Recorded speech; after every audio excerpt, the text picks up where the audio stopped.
ಮಾತು ನನಗೆ ಇಷ್ಟ ಆಗಿದ್ದು, ಜನಸೇನಾ ಅವರು ದೇಶಕ್ಕಾಗಿ ದುಡಿ ಆಗಿದ್ರೆ ನನ್ನ ಜೊತೆ ಬನ್ನಿ, ಇಲ್ದಿದ್ರೆ ನಿಮ್ ಮನೆಯಲ್ಲಿ ನೀವಿರಿ ಅಂತ ಹೇಳಿದ್ರು. ಯಾರು ಮುಖ್ಯಮಂತ್ರಿಗಳಿಗೆ ಓಟ್ ಹಾಕಿ ಗೆಲ್ಸಿದೀನಿ. ಯಾರಾದ್ರೂ ಇವತ್ತಿಗೂ ಯಾರಿಗಾದ್ರೂ ಒಳ್ಳೇದಾಗ್ಲಿ ಅಂತ ಬಯಸಿಲ್ಲ. ಓಪನ್ ಆಗಿ ಹೇಳ್ತೀನಿ ನಾನು. ಯಾರಾದ್ರೂ ಪ್ರಶ್ನೆ ಮಾಡೋದಿದ್ರೆ ನೇರವಾಗಿ ನನ್ನೇ ಮಾಡ್ಲಿ. ಯಾರು ಬಯಸಲ್ಲ. ನಾನ್ ಚೆನ್ನಾಗಿರ್ಬೇಕು ಅಷ್ಟೇ, ನನ್ನ ಮಕ್ಕಳು ಚೆನ್ನಾಗಿರ್ಬೇಕು, ನನ್ನ ತಲಾಂತರ ಚೆನ್ನಾಗಿರ್ಬೇಕು. ಓಟ್ ಹಾಕ್ದವ್ನ್ ಎಲ್ಲಾದ್ರೂ ಹಾಳಾಗೋಗ್ಲಿ. ಎಲ್ಲ ಗಣ್ಯಾತಿ ಗಣ್ಯರೇ, ಯಾಕೆಂದ್ರೆ ಅವಾಗ್ಲಿಂದ ಎಲ್ಲ ಹೇಳ್ಬಿಟ್ಟಿದ್ದಾರೆ. ವೇದಿಕೆ ಮೇಲೆ ಯಾರ್ಯಾರು ಇದಾರೆ, ಏನು ಎತ್ತ ಅಂತ ಕೆಲವು ಸಾಕಷ್ಟು ಮಾಹಿತಿಗಳನ್ನ ನಮ್ಮ ಅಣ್ತಮ್ಮಂದ್ರು ಕೊಟ್ಟಿರೋದ್ರಿಂದ ಅದನ್ನೇ ಮಾತಾಡೋದು ಬೇಡ ಅಂತ ನಾನು ಅನ್ಕೋತೀನಿ. ವೇದಿಕೆ ಮೇಲೆ ಕುಳಿತಿರುವಂತ ಎಲ್ಲ ಗಣ್ಯಾತಿ ಗಣರೇ ಹಾಗೂ ವೀರನಾರಿಯರೇ, ವೇದಿಕೆ ಮುಂಭಾಗದಲ್ಲಿರುವಂತ ಎಲ್ಲ ನನ್ನ ಜನ ಸೈನಿಕರೇ, ಪತ್ರಕರ್ತರೇ, ಮಾಧ್ಯಮ ಮಿತ್ರರೇ, ನಿಮ್ಮೆಲ್ಲರಿಗೂ ಸಹ ನನ್ನ ವತಿಯಿಂದ ಹೃತ್ಪೂರ್ವಕ ವಂದನೆಗಳು. ಕೆಲವರು ಕೇಳ್ತಾ ಇರ್ತಾರೆ ಅವಾಗ್ಲೂ ನನಗೆ ಎಲ್ಲಾದ್ರೂ ಒಂದು ಪ್ರಶ್ನೆ, ಆಂಧ್ರದಲ್ಲಿರೋ ಪಕ್ಷನೇ ನಿಮಗ್ ಬೇಕಾ? ಆಂಧ್ರದಲ್ಲಿರೋ ಪಕ್ಷ ನಿಮ್ಗೆ ಯಾಕೆ ಬೇಕು? ಪವನ್ ಕಲ್ಯಾಣ್ ಅವರ ನೇತೃತ್ವ ನಿಮ್ಗೆ ಯಾಕೆ ಬೇಕು ಅಂತ ಕೇಳ್ತಾರೆ. ಅವರಿಗೆ ನನ್ನ ಪ್ರಶ್ನೆ, ಕಾಂಗ್ರೆಸ್ ಎಲ್ಲುಡ್ತು ಸ್ವಾಮಿ ಅಂತ ಕೇಳ್ತಾ ಇದ್ದೀನಿ ಇವತ್ತಿನ ದಿನ. ಬಿಜೆಪಿ ಎಲ್ಲುಡ್ತು? ಎಲ್ಲೋ ಹುಟ್ಟಿರೋ ಪಕ್ಷಗಳನ್ನ ನಮಗೆ ಸಂಬಂಧ ಇಲ್ದವ್ರನ್ನ ಕರ್ಕೊಂಡ್ ಬಂದು ಇಲ್ಲಿ ನೀವು ಆಡಳಿತ ಮಾಡೋವಾಗ ನಾವ್ ಯಾಕೆ ಜನಸೇನಾ ತಂದು ಪವನ್ ಕಲ್ಯಾಣ್ ಅವರ ಅಧ್ಯಕ್ಷತೆಯಲ್ಲಿ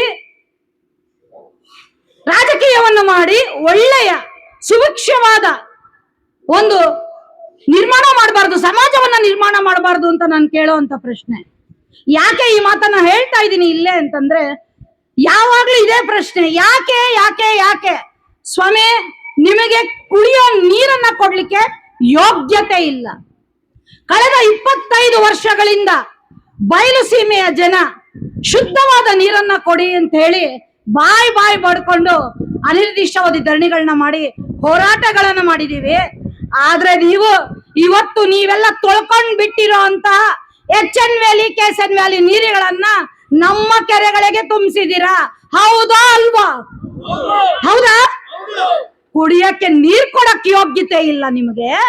ನಮ್ಮನ್ನ ಪ್ರಶ್ನೆ ಮಾಡ್ತೀರಾ ಇವತ್ತು ನೀವು? ನಾವು ಕೇಳಿದ್ದೇನು ನಿಮ್ಮನ್ನ?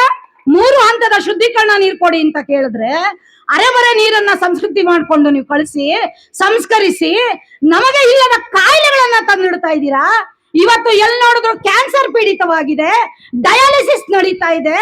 ಮದುವೆ ಆದ್ರೆ ಹೆಣ್ಣು ಮಕ್ಕಳಿಗೆ ಮಕ್ಕಳಾಗ್ತಿಲ್ಲ, ಗಂಡಸರಲ್ಲಿ ಪುರುಷತ್ವ ಕಡಿಮೆ ಆಗ್ತಾ ಇದೆ, ಹೆಣ್ಣು ಮಕ್ಕಳಲ್ಲಿ ಮಕ್ಕಳನ್ನ ಹೆರುವಂತದ್ದು ಕಡಿಮೆ ಆಗ್ತಾ ಇದೆ. ಕಾರಣ ನೀರು.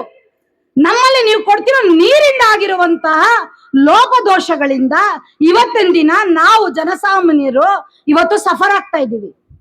3 ಹಂತದ ಶುದ್ಧೀಕರಣ ನೀರು ಎಲ್ಲಿ ಕೊಡ್ತಾರೆ ಅಂತ ಬಹಳ ಜನಕ್ಕೆ ಗೊತ್ತಿಲ್ಲ.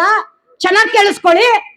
3 ಹಂತದ ಶುದ್ಧೀಕರಣವನ್ನ ಮಾಡಿ ಕಬ್ಬನ್ ಪಾರ್ಕ್ ಅಲ್ಲಿ ಗಿಡಗಳಿಗೆ ನೀರು ಕೊಡ್ತಾ ಇದ್ದಾರೆ. 3 ಹಂತದ ಶುದ್ಧೀಕರಣ ಮಾಡಿ ಏರ್ಪೋರ್ಟ್ ಅಲ್ಲಿ, ವಿಧಾನಸೌಧದಲ್ಲಿ ಫ್ಲಶ್ ಗಳಿಗೆ ನೀರು ಕೊಡ್ತಾ ಇದ್ದಾರೆ. ಅವರಿಗೆ ತೊಳ್ಕೊಳಕ್ಕೆ 3ನೇ ಹಂತದ ಶುದ್ಧೀಕರಣ ಬೇಕು. ನಿಮಗೆ ಓಟ್ ಹಾಕಿ ಗೆಲ್ಲಿಸಿದ ನಮಗೆ ಅಷ್ಟು ಕೆಳಮಟ್ಟದ ನೀರನ್ನ ಕೊಡ್ತೀರಾ ಅಂದ್ರೆ ನಿಮ್ಮ ಮನಸ್ಥಿತಿ ಎಂತದ್ದು? ನಿಮಗೆ ಆ ಯೋಗ್ಯತೆ ಇದೆಯಾ ನಮ್ಮನ್ನ ಪ್ರಶ್ನೆ ಮಾಡ್ಲಿಕ್ಕೆ ಅಂತೇಳಿ ನಾನು ನೇರವಾಗಿ ಪ್ರಶ್ನೆ ಮಾಡ್ತಾ ಇದ್ದೀನಿ ಇವತ್ತು.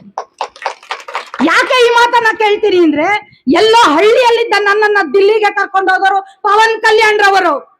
ಎಲ್ಲೋ ಹಳ್ಳಿಯಲ್ಲಿ ನಾನು ಮುದ್ದೆ ಮಾಡ್ಕೊಂಡು ನನ್ನ ಕೈಲಾದ ಕೆಲಸ ಮಾಡ್ಕೊಂಡು 4 ಜನಕ್ಕೆ ಏನೋ ಸಹಾಯ ಮಾಡ್ಕೊಂಡು ಕಳೆದ 25 ವರ್ಷದಿಂದ ಸಮಾಜ ಸೇವೆಯನ್ನು ಮಾಡ್ಕೊಂಡು ಕೂತಿದ್ದವಳಿಗೆ ರಾತ್ರಿ ಅಂತ ಡೆಲ್ಲಿ ಕರ್ಕೊಂಡೋಗಿ ಅವರದೇ ಖರ್ಚಿನಲ್ಲಿ ಫ್ಲೈಟ್ ಬುಕ್ ಮಾಡಿ 2 ದಿನ ಅಲ್ಲಿ ಇಟ್ಕೊಂಡು ಒಂದೇ ಮಾತು ನನಗೆ ಇಷ್ಟ ಆಗಿದ್ದು, ಜನಸೇನಾ ಪಾರ್ಟಿಗೆ ಬನ್ನಿ ಅಂತ ಕರೀಲಿಲ್ಲ. ಅವರು ದೇಶಕ್ಕಾಗಿ ದುಡಿ ಆಗಿದ್ರೆ ನನ್ನ ಜೊತೆ ಬನ್ನಿ, ಇಲ್ದಿದ್ರೆ ನಿಮ್ ಮನೆಯಲ್ಲಿ ನೀವಿರಿ ಅಂತ ಹೇಳಿದ್ರು. ಯಾರಾದ್ರೂ, ನಾನು 6 ಮುಖ್ಯಮಂತ್ರಿಗಳಿಗೆ ಓಟ್ ಹಾಕಿ ಗೆಲ್ಸಿದೀನಿ. ಯಾರಾದ್ರೂ ಇವತ್ತಿಗೂ ಯಾರಿಗಾದ್ರೂ ಒಳ್ಳೇದಾಗ್ಲಿ ಅಂತ ಬಯಸಿಲ್ಲ. ಓಪನ್ ಆಗಿ ಹೇಳ್ತೀನಿ ನಾನು. ಯಾರಾದ್ರೂ ಪ್ರಶ್ನೆ ಮಾಡೋದಿದ್ರೆ ನೇರವಾಗಿ ನನ್ನೇ ಮಾಡ್ಲಿ. ಯಾರು ಬಯಸಲ್ಲ. ನಾನ್ ಚೆನ್ನಾಗಿರ್ಬೇಕು ಅಷ್ಟೇ, ನನ್ನ ಮಕ್ಕಳು ಚೆನ್ನಾಗಿರ್ಬೇಕು, ನನ್ನ ತಲಾಂತರ ಚೆನ್ನಾಗಿರ್ಬೇಕು. ಓಟ್ ಹಾಕ್ದವ್ನ್ ಎಲ್ಲಾದ್ರೂ ಹಾಳಾಗೋಗ್ಲಿ. ಇವತ್ತಿನ ದಿನ ರೈತರು ಯಾರಾದ್ರೂ ಸತ್ರೆ ನಾವು ಎಷ್ಟೋ ಕಷ್ಟಗಳನ್ನ ಹೋಗಿ ಹೇಳ್ಕೊಂಡ್ರು ಸಹಿತ ಒಬ್ಬ MLA ಮೀಟ್ ಆಗ್ಬೇಕಂದ್ರೆ ಅವ್ನ ಹಿಂದೆ ಇರೋ ಅಂತ 100 ಜನನ ದಾಟಿ ನಾವು MLA ಹತ್ರ ಹೋಗ್ಬೇಕು. ಅವ್ರ ಹತ್ರ ಹೋಗಿ ನಮ್ಮ ಕಷ್ಟ ಸುಖಗಳನ್ನ ಹೇಳ್ಕೊಂಡಾಗು ಸಹಿತ ಅವ್ರು ಸ್ಪಂದಿಸಲ್ಲ. ಅದೇ ಒಬ್ಬ ರೈತ ಸತ್ರೆ 50,000 ರೂಪಾಯಿ ಚೆಕ್ ತಗೊಂಡು ಇಡೀ ಮೀಡಿಯಾನ ಹಿಂದೆ ಇಟ್ಕೊಂಡು ಬಂದು ಫೋಟೋ ತಗೊಂಡು ಪೇಪರ್ಗಳಲ್ಲಿ ಹಾಕಿಸ್ಕೊತಾರೆ. ಅದೇ ಪವನ್ ಕಲ್ಯಾಣ್ ಅವರು ಗೆಲ್ಲಕ್ಕೆ ಮೊದಲೇ 1000 ಜನ ಕೌಲು ರೈತರಿಗೆ ಒಂದು ಮನೆಗೆ 1,00,000 ರೂಪಾಯಿ ಅಂತೆ ಕೊಟ್ಟಿರುವಂತ ಪುಣ್ಯಾತ್ಮರಿ ಅವರು. ಖಬರ್ದಾರ್ ಪವನ್ ಕಲ್ಯಾಣ್ ಅವ್ರ ಬಗ್ಗೆ ಮಾತಾಡಿದ್ರೆ, ಜನಸೇನಾ ಪಾರ್ಟಿ ಬಗ್ಗೆ ಮಾತಾಡಿದ್ರೆ ಅರ್ಧರಾತ್ರಿ ನಿದ್ದೆಲ್ಲ ಎದ್ದು ಕುತ್ಕೊಬೇಕು. ಅಂತ ಸ್ಥಿತಿಗೆ ನಿಮ್ಮನ್ನೆಲ್ಲ ನಾವು ತರದಿದ್ರೆ ನಾವು ಜನಸೇನಾನಿಗಳೇ ಅಲ್ಲ. ಎಲ್ಲೇ ಹೋಗಿ ಯಾವುದೇ ಆ ಕಚೇರಿಗಳಿಗೆ ಹೋಗಿ ದಯವಿಟ್ಟು ನಿಂತ್ಕೊಂಡು ಯಾರು ಮಾತಾಡಬಾರ್ದು. ನಾವಿಟ್ಟ ಸೇವಕರವರು, ಅವರು ಚೇರ್ ಹಾಕಿದ್ರೆ ನಾವು ಕುತ್ಕೊಂಡು ಮಾತಾಡ್ಬೇಕು ಅವ್ರ ಹತ್ರ. ಚೇರ್ ಇಲ್ದಿದ್ರೆ ಅವರು ಬಂದು ಬೀದಿಯಲ್ಲಿ ನಮ್ ಜೊತೆ ನಿಂತ್ಕೊಂಡು ಮಾತಾಡ್ಲಿ ಅಷ್ಟೇ ವಿನಃ ಯಾವುದೇ ಅಧಿಕಾರಿಗಳ ಮುಂದೆ ಕೈ ಕಟ್ಕೊಂಡು ನಿಂತ್ಕೊಂಡು ಮಾತಾಡುವಂತ ಪರಿಸ್ಥಿತಿಯಲ್ಲಿ ನಾವಿಲ್ಲ, ನಾವಿರಬಾರ್ದು. ಕಾನೂನನ್ನ ವಿರೋಧಿಸಿ ನಾವು ಯಾವುದೇ ಕೆಲಸ ಮಾಡೋದಿಲ್ಲ. ಕಾನೂನು ಪರವಾದ ಕೆಲಸವನ್ನ ಮಾಡ್ತೀವಿ, ಬಡವರ ಪರವಾಗಿ ಕೆಲಸ ಮಾಡ್ತೀವಿ. ಹಾಗಾಗಿ ನಮ್ಮ ಧ್ವನಿ ಸಹಿತ ಜೋರಾಗೇ ಇರ್ಬೇಕು. ಎಲ್ಲಿ ಯಾರಿಗಾದ್ರೂ ಅನ್ಯಾಯ ಆಗ್ಲಿ ಜನಸೇನೆ ಇದೆ ಅನ್ನೋದು ಗೊತ್ತಾಗ್ಬೇಕು. ಎಲ್ಲಾದ್ರೂ ಅನ್ಯಾಯ ಆದ್ರೆ ಬರ್ತಾರಪ್ಪ ಜನಸೇನಾನಿಗಳು ಅಂದ್ರೆ ಅವರಿಗೆ ಬರ್ಬೇಕು. ಆ ರೀತಿ ಕೆಲಸ ಮಾಡ್ಬೇಕು. ಮಾಡೋಣ ಎಲ್ಲ ಕೆಲಸ.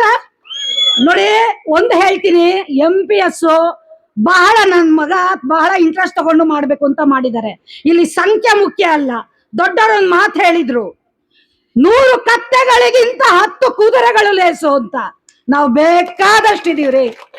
ಇಲ್ಲಿರೋ ಒಬ್ಬೊಬ್ರು ಪವನ್ ಕಲ್ಯಾಣ. ಯಾರ್ ಜೈ ಜನಸೇನಾ ಅಂತಾರ ಅವರೆಲ್ಲ ಪವನ್ ಕಲ್ಯಾಣ. ಪವನ್ ಕಲ್ಯಾಣ್ ಅವ್ರು ಬರ್ಬೇಕು ಅಂತ ಅಲ್ಲ, ನಾವೇ ಪವನ್ ಕಲ್ಯಾಣ ಕೆಲಸ ಮಾಡೋಣ. ಮಾಡ್ಬೋದಾ? ಯಾವ ರೀತಿ ಇರ್ಬೇಕಂದ್ರೆ ನಮ್ಮ ಸ್ವರ ಇವತ್ತಿಂದ ಒಳ್ಳೆಯ ಮುನ್ನುಡಿ. ನಮ್ಮ ಮುಳುಬಾಗ್ಲಲ್ಲಿ ಕೋಲಾರ ಜಿಲ್ಲೆಯಲ್ಲಿ ಇವಾಗ ಅವಾಗ್ಲೇ ಚಿಕ್ಕಬಳ್ಳಾಪುರದಲ್ಲೂ ಇದೆ ಪಾರ್ಟಿ ಆಫೀಸು, ಮುಳುಬಾಲ್ ಆಗಿದೆ, ಬಾಗೇಪಲ್ಲಿಯಲ್ಲೂ ರೆಡಿ ಆಗಿದೆ. ಪ್ರತಿ ತಾಲೂಕಲ್ಲೂ ಪಾರ್ಟಿ ಆಫೀಸ್ ಅನ್ನ ಮಾಡಬೇಕು. ಸಂಖ್ಯೆಗಳ ಬಗ್ಗೆ ತಲೆ ಕೆಡಿಸ್ಕೋಬೇಡಿ. ನಮ್ಮದು ದುಡ್ಡಿನ ರಾಜಕೀಯ ಅಲ್ಲ, ಜನರ ಪರವಾದ ರಾಜಕೀಯ. ಅದನ್ನ ಮನಸ್ಸಲ್ಲಿ ಇಟ್ಕೊಳ್ಳಿ. ಮಾತಾಡಕ್ಕೆ ದುಡ್ಡು ಬೇಕಾಗಿಲ್ಲ ರೀ. ಎದೆಯಲ್ಲಿ ಗುಂಡಿಗೆ ಇರ್ಬೇಕು, ಗುಂಡಿಗೆಯಲ್ಲಿ ಬಲ ಇರ್ಬೇಕು. ಆ ಬಲ ಪವನ್ ಕಲ್ಯಾಣ್ ಅಲ್ಲಿದೆ. ಪವನ್ ಕಲ್ಯಾಣ್ ಅವರ ಫಾಲೋವರ್ಸ್ ನಮ್ಮ ಹತ್ರನೂ ಇದೆ. ನಾನು ಪವನ್ ಕಲ್ಯಾಣ್ ಅವರ ಅಭಿಮಾನಿ ಅಲ್ಲ, ಅವರ ಏನು ಅವರ ವೈಯಕ್ತಿಕ ಅನಿಸಿಕೆಗಳು, ಅವರ ಕನಸುಗಳನ್ನ ಹೊತ್ಕೊಂಡಿರುವಂತಹ ಅಭಿಮಾನಿ ಅಂತ ಹೇಳಕ್ಕೆ ಇಷ್ಟಪಡ್ತೀನಿ. ಇನ್ನು ಮುಂದೆ ಎಲ್ಲ ಒಗ್ಗಟ್ಟಾಗಿ ಕೆಲಸ ಮಾಡ್ಬೇಕಾಗಿದೆ. ನಾವು ಜನಸೇನವನ್ನ ಬೇರೆ ಲೆವೆಲ್ಗೆ ಕರ್ಕೊಂಡು ಹೋಗ್ಬೇಕು. ಯಾವ ಲೆವೆಲ್ಗೆ ಅಂದ್ರೆ ವಿಧಾನಸೌಧದ ಮೇಲೆ ಜನಸೇನಾ ಬಾವುಟ ಆರಿಸೋ ಲೆವೆಲ್ಗೆ ನಾವು ಇವತ್ತಿನ ದಿನ ಸಂಘಟನೆಯನ್ನ ಮಾಡ್ಬೇಕಾಗಿದೆ, ಪಕ್ಷವನ್ನ ಕಟ್ಟಬೇಕಾಗಿದೆ.